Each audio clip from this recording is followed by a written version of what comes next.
Welcome to another edition of This is Public Health, a podcast from the Illinois Department of Public Health. We're continuing our series of podcasts taking a deep dive into the main priorities laid out in the Healthy Illinois 2028 State Health Improvement Plan. In this edition, we're focusing on a section of that plan that generated a lot of headlines when it was issued at the start of 2024, its declaration of racism as a public health crisis. Now, to help us look more closely at this, we begin with Dr. Janice Phillips, the Assistant Director of IDPH and a lifelong advocate for health equity. Dr. Phillips, thank you so much for joining us here. I want to start by talking in general about this issue of racism. We know it remains a factor in our society, but how specifically does it impact public health and create a public health crisis? Okay, so thank you for that question. So let's look at it this way from systemic racism to structural racism. When I talk about systemic racism, I'm talking about those racist things that occur in our institutions, like our hospitals, our educational settings, and a variety of our systems. And the structural racism, those are the norms and the policies and the practices that perpetuate racism that can lead to poor health outcomes. Both of them can lead to poor health outcomes for both physical and mental. Let me illustrate. Let's look at systemic racism as it relates to health. Say someone comes to the hospital for care and they don't have insurance. Um, because they don't have insurance, that could very well influence how they are treated, how they are made to feel, and even more so, the lack of coverage may influence how well somebody even provides care for them. It could be because of the provider's beliefs or biases about people that are low income, that are living in poverty, that are uninsured. And I've seen this over and over again as a former emergency room nurse. When people would come in, and depending on their socioeconomic status and depending upon the provider's perspectives of that patient, sometimes it did not lead to the respectful care that we would all deserve to receive. This in turn discourages follow up. It perpetuates mistrust. It's not good for making sure that people adhere to what we are asking them to do, and it could lead to poor outcomes. Um, so one might ask, well, what about those policies and other incentives that are in place to address the scenario? We do need those policies that remind us as providers that no matter what the person's background is, that is our responsibility to provide care with dignity. And so we might have our own racist views and perspectives. That does not give us the green light to treat people in a less than humane way. So let's look at, for example, how structural racism, those policies, those practices, those norms can perpetuate racism. And I'm always mindful to think about this area down south called Cancer Alley. It's an 87-mile stretch of land along the Mississippi River between Baton Rouge and New Orleans. It's filled with petrochemical plants and refineries and other polluting emission environments. And so for communities that reside in that area, it's got termed Cancer Alley because people that were residing there were exposed to all these environmental toxins. And so without policies and practices that can deter the building of refineries and things, this will go on and on and on. And unfortunately, individuals who reside in Cancer Alley, they have a very, very high risk of developing cancer. I've read as much as 95% increased likelihood of developing cancer compared to the average American. We don't see this in a well-informed, affluent neighborhood. And we all remember the Flint, Michigan water crisis in an area of disinvestment and segregation that both influences health outcomes and certainly has some underpinnings as it relates to racism. It might be easy for some people to think, well, this is concerning, but it doesn't really impact me. I'm not a person who will be affected by racism in this way. But The reality is that a public health crisis can impact everyone. Can you speak a bit to how society at large, regardless of race, is impacted negatively by racism and by the health challenges that it creates? Oh, absolutely. You think about racism and what that does. It's not only perpetuating poor outcomes on the individual or community side, but you look at society as a whole. When we have these types of practices that are in place, we live in a very distrusting society. And when we know individuals who are subjected to racism and they're denied opportunities, we miss out on ensuring that they can experience health to the optimal level.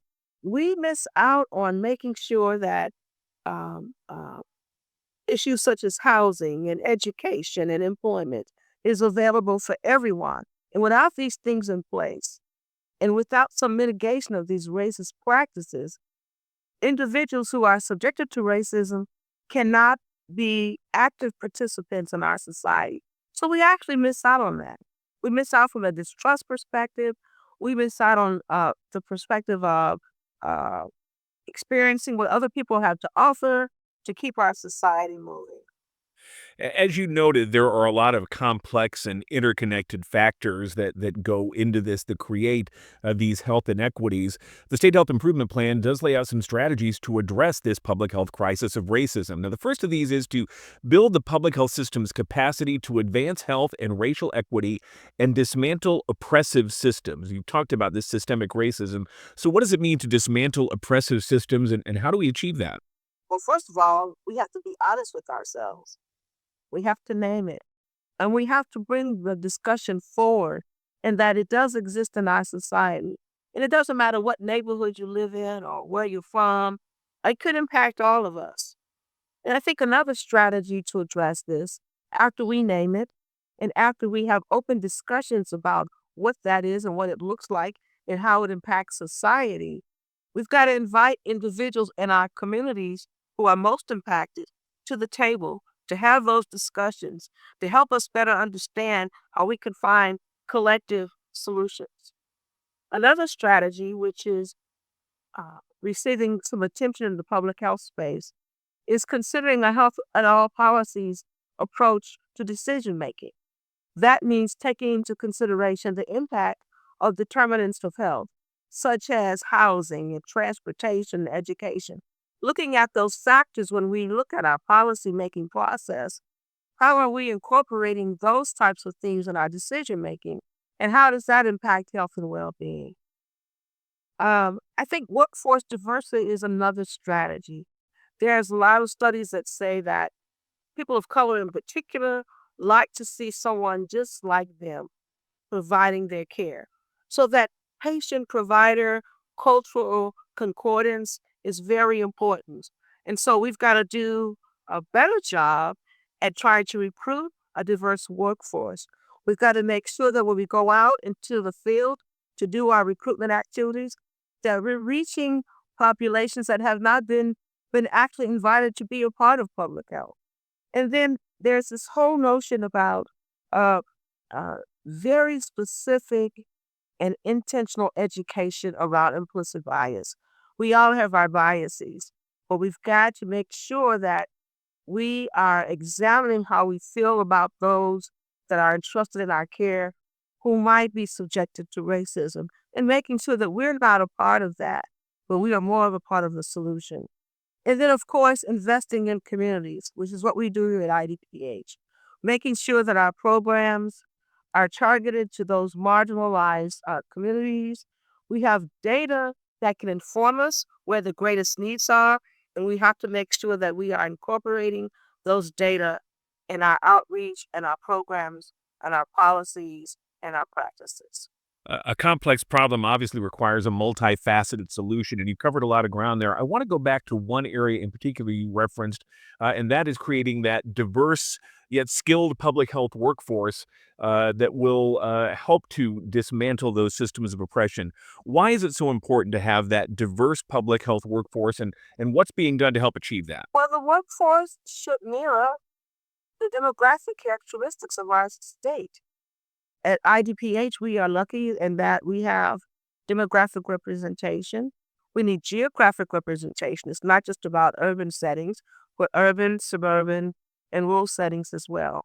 And the reason why that's important is that a diverse workforce who's caring for diverse populations, they share common language. They share common culture. And studies have shown that people like to have someone like themselves providing their care. They're more likely to listen. They're more likely to uh, be compliant with what's recommended. And so that diverse workforce should mirror the demographic characteristics of our state, of our settings, and any place that we're trying to deliver care. Dr. Janice Phillips is the Assistant Director of the Illinois Department of Public Health. Thank you so much for being here with us for this important discussion on This is Public Health. And again, you're listening to This is Public Health, a podcast from the Illinois Department of Public Health. Our focus is on racism as a public health crisis, one of the main priorities laid out in the Healthy Illinois 2028 State Health Improvement Plan. We're now honored to be joined by State Representative Camille Lilly of Chicago. She's been an outspoken advocate for health equity during her time in the General Assembly. Leader Lilly, again, thank you so much for being here with us. I want to start by discussing what you see in your community and through your constituents. How is racism impacting them and their access to better health? Well, Jim, first, thank you for having me. This is a wonderful podcast that the Illinois Department of Health is sharing with our state and the world. So thank you. Cute. Um, One of the things I like to start with as I thought about the question is the divestment that has been occurring in communities across Illinois, particularly in the Black community. And there was divestment of education, there's divestment of housing, lack of access to food, there's an increasing number of food deserts. There are issues of just plain jobs and getting to jobs, access to jobs, and of course, the issue of public safety. And all of these divestments has created disparities, health disparities within communities. And the Black American family has just been really hit hard through through the systemic racism that has been existing in all of our systems. This is not a new issue, and I know that you and the Legislative Black Caucus have worked on this previously, including through your efforts on legislation that resulted in Governor J.B. Pritzker signing the Illinois Healthcare and Human Service Reform Act back in 2021. Talk, if you would, about some of the key points of that legislation and how it addresses some of these historic inequities. Well, real quickly, the pillars, I'll just go over them real quickly. The Illinois Legislative Black Caucus thought it was important to create the pillars and to implement the pillars in order to um, eradicate systemic racism that exists in Illinois. And our first pillar is criminal justice reform. Our second pillar is education and workforce development. Our third pillar is economic equity and opportunity. And our fourth pillar, which I've had the opportunity to author with Senator Hunter, Maddie Hunter, is health and human services. And these pillars were very thoughtfully put together because we knew there's intertwining between each of the pillars that allow individuals to have quality life and dignity. And we were so excited to see not only the House pass it and the Senate pass it, but our fantastic governor, Pritzker, to sign it. And went on to create what is titled the Illinois Healthcare Human Service Reform. It is important to know that this piece of legislation, once implemented, resources invested, it would create equity where there is inequity. And when you look at this type of investment, you improve the quality of healthcare. When you look at these types of investments and these types of pillar, you would increase services for seniors, give them the dignity that they deserve at that time in their lives.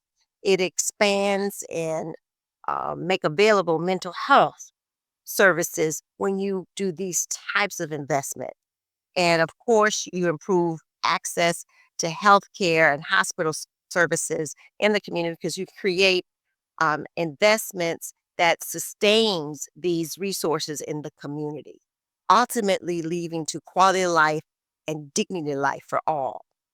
We know that the most vulnerable population, when these things are lacking, are, are harmed the most. And you hear constantly in books and professionals and experts that there is a life um, expectancy gap between communities based on zip code, based on wealth, based on access. And so, what we're trying to do, meaning the state of Illinois, with the support and the team player that Governor Pritzker is in the Illinois Healthcare and Human Service Reform Act, is to reduce that gap by investing in just access to healthcare and reducing the disparities. As you noted, it's a complex issue. These issues are all intertwined, which is why it requires a response on multiple fronts. And that's one of the reasons this became a main priority of the State Health Improvement Plan, is we've been talking about some of the strategies in that plan to address this type of inequity. Some of it focuses on addressing historical and ongoing practices that perpetuate environmental racism to advance environmental justice. What do we mean by environmental justice, and what more can be done to address it? Environmental justice is I think a somewhat of a new term to get to health equities and disparities. And what we want to say is we have the opportunity to refer to treatment of an area or a group of people that is causing them harm um, and um, and concerns. And what we have to do is through collaboration, um, regardless of race, income, address these issues head on. An example of that is the Flint, Michigan, the water disaster. When you bring people together around an issue um, that's affecting their wellness, their public safety, then you are addressing it from an environmental perspective. So we have to organize the community. We have to make sure we have policy that advocates for those resources. And we have to make sure that we work together, strengthening our community organizations and our community groups because they are the environment. What's happening is that once we promote those things, it creates the sustainability that sustains the environment and sustains the correction to the issue. Here in the state of Illinois, particularly in the 78th district, we have issues of flooding. That's another example of environmental justice. We had to bring the community together to advocate not only at the state level, but at the federal level or at the county level about addressing the infrastructure of the plumbing so we won't keep flooding the homes. And so the community came together and said, this has to be corrected, created policy that allows us to correct it. And what's so wonderful is strengthening the local communities and working with all of the experts that can address the issue. So environmental justice is bringing people together in a coordinated manner, collaborating to maintain, I'm going to say again, quality of life for people in that particular area or who is affected by that particular issue. And it's exciting to see people talk about this, these issues. I have another bill that is addressing ventilations in the school system, the air ventilation. And so you have advocates coming together. You have experts who are engineers and all of those good people, and parents and children saying, hey, this is affecting us and our ability to learn. It's going to impact us long term, and we have to correct it. So these are environmental justices as you work together to address them. Well, as you've noted, through legislation, through advocacy, even through just public acknowledgement of the issue, progress is certainly being made, but clearly there is more to do, and that's why this became a main priority of the Healthy Illinois 2028 plan. So, in addition to the legislation you talked about regarding ventilation in schools, what are some of your other main priorities on this issue going forward? Well, I do sit on the uh, Early Childhood Commission, and they had a question in our one of our board meetings that asked, "So, what are you concerned about?" To all of the members, and had like a good 30 of us on there. And what came up um, for me is the concern for the Black American family from the aspect of healthcare or access to healthcare. And so, what we're looking at is how insurance companies, right, can create health plans for vulnerable communities. Health insurance plans that are universal doesn't help a community that has been environmentally unjust, right? It They don't have the same capabilities as a community that doesn't have those issues. So we want to make sure the insurance company deal with vulnerable community with their uniqueness. So I'm all excited about talking to the insurance companies to say, hey, we need the insurance plan for the vulnerable population, the poor, the the Black American family, the unique communities that find themselves in our great state.